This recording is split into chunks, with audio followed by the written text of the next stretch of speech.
There's a specific kind of quiet in a shop right before you start a knife. It's the calm before the storm of grit and sparks. But lately, I've had folks coming in asking if they should start with a hammer or a grinder.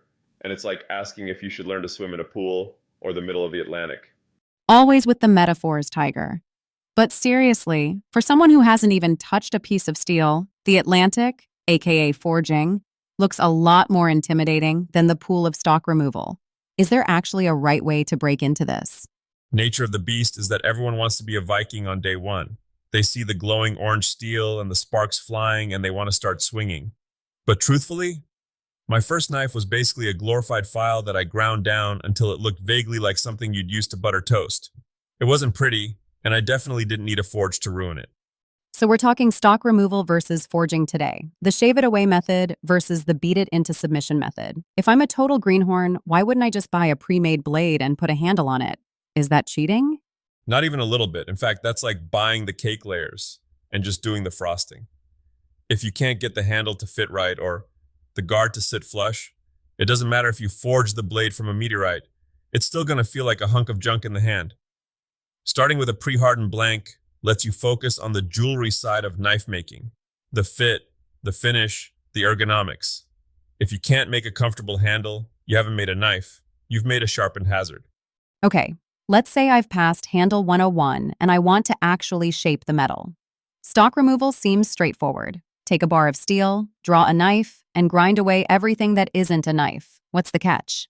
The catch is patience and heat.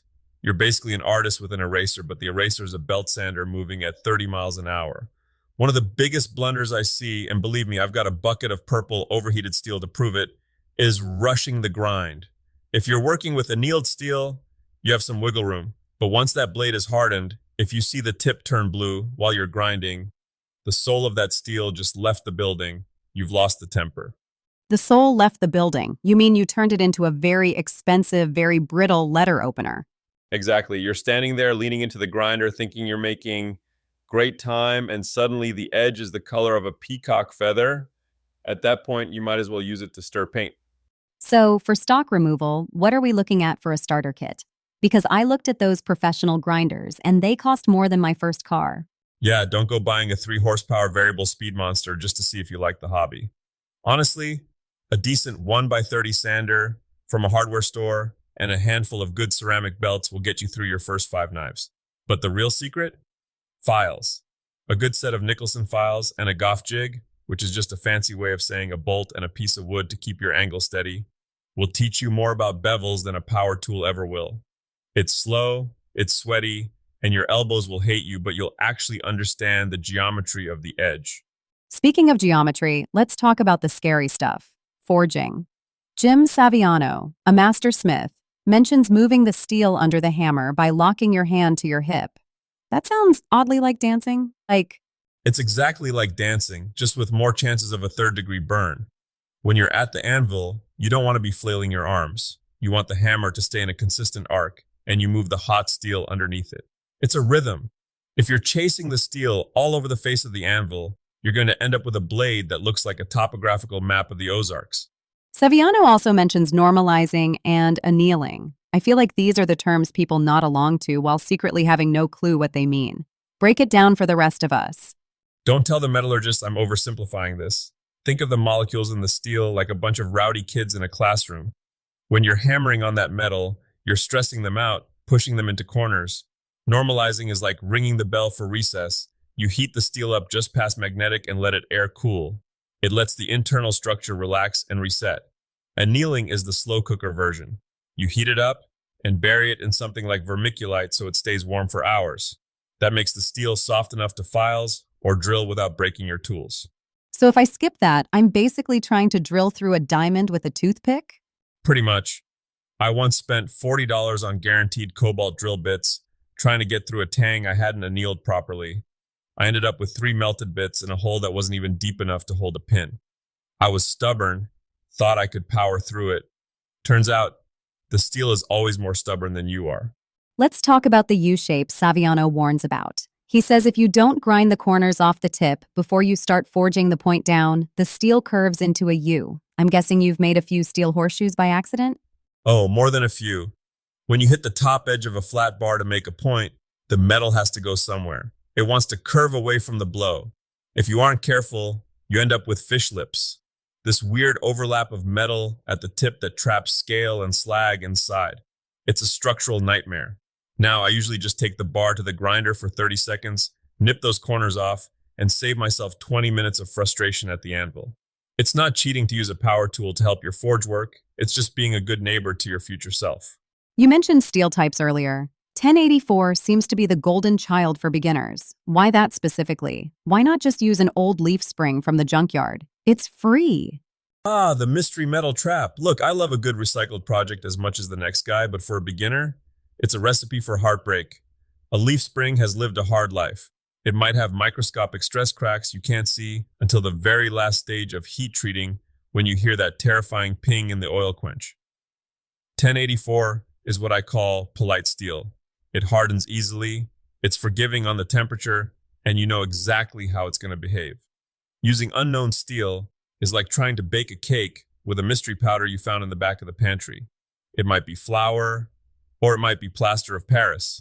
Polite steel. I like that. So let's say I've forged my blade, I've normalized it, and I've ground it to a clean finish. Now we get to the moment of truth, the heat treat.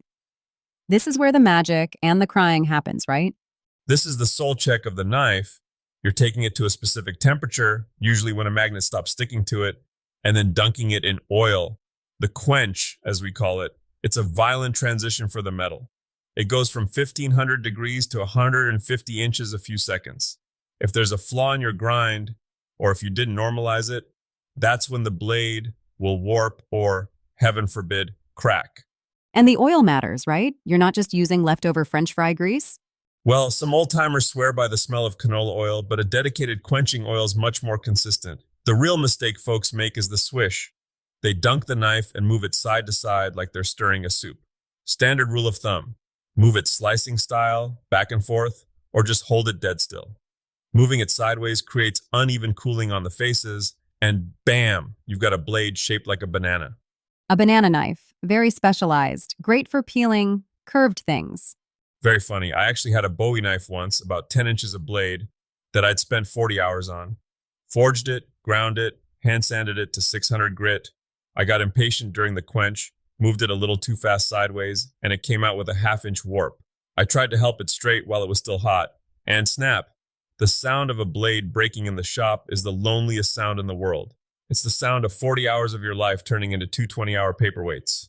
That hurts just hearing it, but that's why we temper it immediately after, right? Exactly. Once it comes out of the oil, it's glass hard. You could drop it on the floor and it might literally shatter. You put it in a kitchen oven, assuming your spouse is okay with the smell of burnt oil, at about 400 degrees for a couple of hours. That draws back some of that hardness and gives the blade toughness.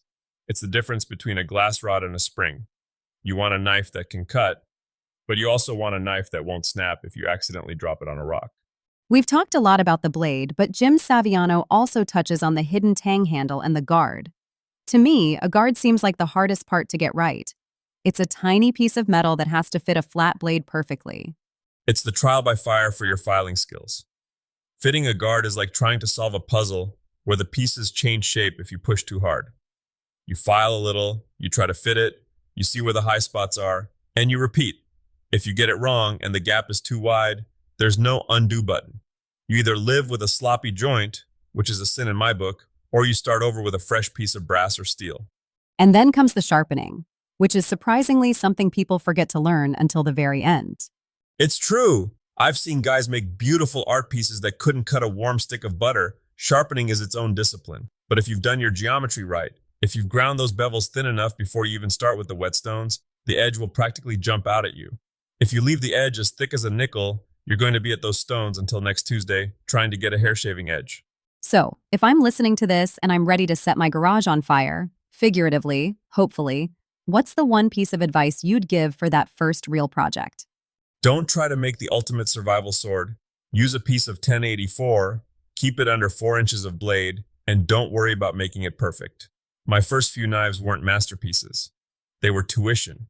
They were the price I paid to learn how steel moves and how a grinder bites. And honestly, take pictures of the ugly ones. Because a year from now, when you finish a knife that actually looks like a knife, you're going to want to look back at that first butter knife and realize just how far those calluses have brought you. I think that's the takeaway right there. Respect the process, embrace the ugly phase, and maybe keep a fire extinguisher near the forge. Definitely the fire extinguisher, and maybe some band-aids. You aren't a real knife maker until you've accidentally tried to pick up a piece of steel that looked cold, but was actually 400 degrees. Duly noted. I'll keep my hands to myself. Thanks for walking us through the fire, Tiger. Anytime, Alex. Now, let's go see if I can't straighten out that banana blade I've been hiding in the scrap bin.